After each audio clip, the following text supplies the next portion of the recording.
chosen, but unaware of it. All right, now, so today we're going to discover, for those who don't know, we're going to discover who these people of the Bible really is. And it's going to lead us to find out who we really are as a result of who the world says that we are. All right? So, go with me in your Bibles to Jeremiah, the 17th chapter. And this is going to be the foundation scripture for what we're going to do here today.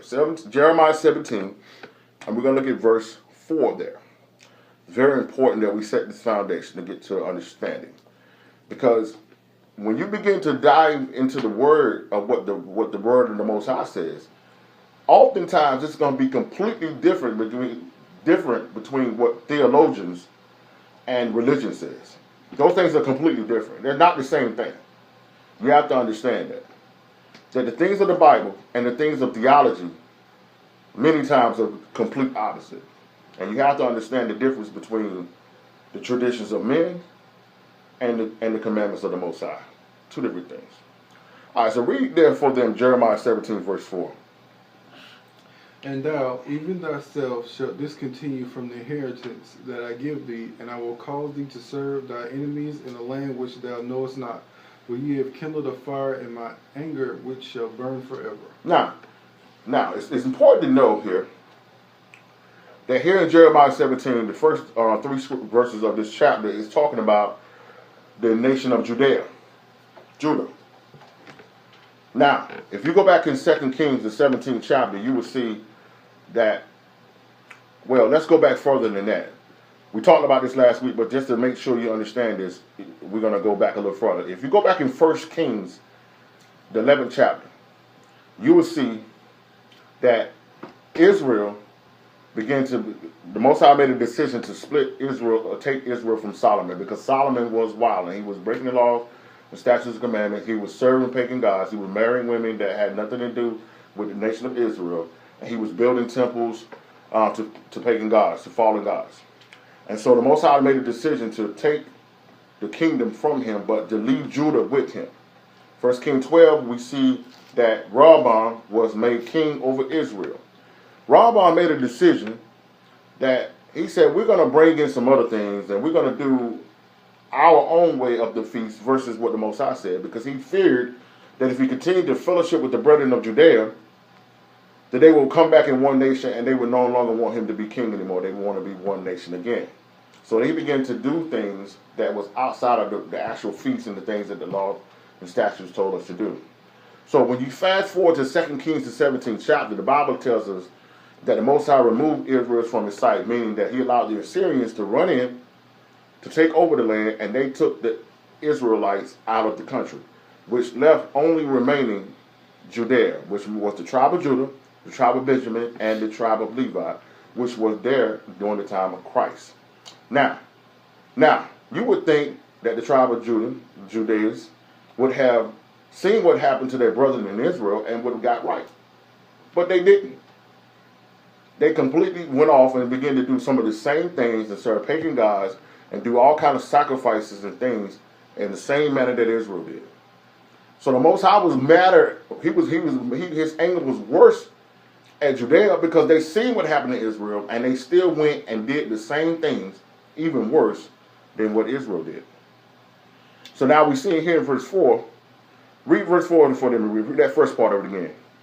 And thou, even thyself, shalt discontinue from thy inheritance that I give thee, and I will cause thee to serve thy enemies in the land which thou knowest not. So that means here that the Most High is saying that the people of Judea will eventually lose their heritage, that they will have no idea who they are, they will have no idea where they came from, and they will begin to go and serve their enemies in a land that they know not.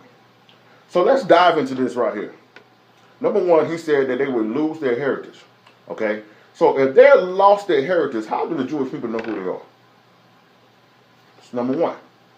Number two, he said that they would go and serve in a land, serve their enemies in a land which they never know.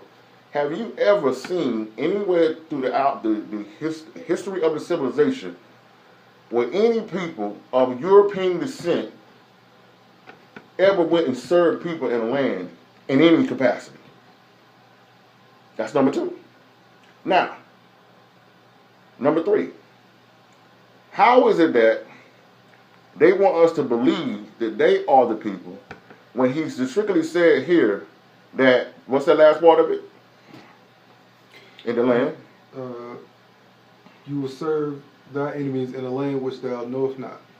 Okay, so when has there ever been a situation where you seen a group of Caucasian people in a land and they was there as slaves and they didn't know who they were?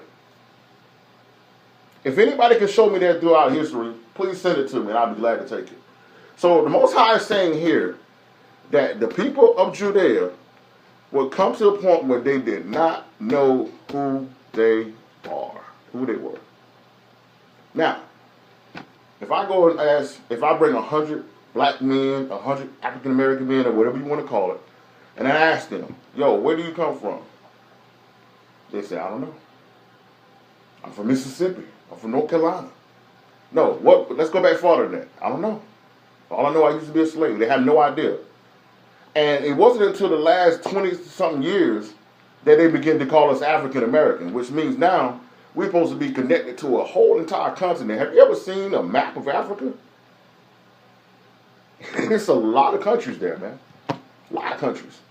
So why is it that when you bring anybody in our country, in America, and you bring them in a room, they can tell you, yeah, I'm from Europe. And that's a continent. But then they break it down. Yeah, my people are from Scotland. My people are from England. My people are from Ireland. My people are from Germany. Yeah, my people are from Belgium. Yeah, my people are from Vietnam. My people are from Laos. My people are from Japan. My people are from Korea. But when you ask us, they say, yo, all I know is we came from Africa. Read the first part of that verse for me again. And thou, even thyself, shall discontinue from thy heritage that I gave thee. Discontinue from thy heritage. We are the only people in this world who have no idea who we come from. And the Most High says right here that the people of Judea would lose their heritage. Did anybody have to go and tell the people, the Jewish people, who they were? You go all throughout history, their history, the Jewish people is clocked. But why is it that we don't know who we are? Today's lesson, if you're just joining us, chosen but unaware of it. Chosen but unaware of it. Let's go to Genesis, the 9th chapter. Make sure you go along with me today, because there's going to be a lot of information that you're going to hear today that you probably never heard before. And it's going to make some of you look at yourselves and say, wow, this is very interesting. How did I not know this? Well, you didn't know this because we were taught by our slave masters who knew the truth and knew in order to keep us blind, they had to lie to us. Also, you have to realize too that the Bible tells us in Isaiah that when he comes back, that the Bible says that they're going to say to them, surely the Gentiles are going to come to Christ and say, surely our father had inherited lies. So many of the Gentiles who are promoting this, what we talked about earlier, they don't know either. They just pass on a lie that was told to them. So it's not about pointing fingers at anybody. This is about the awakening of our people. Okay? Genesis, the 9th chapter. Now, we're going to look at verses 18 there. Verse 18 in Genesis 9.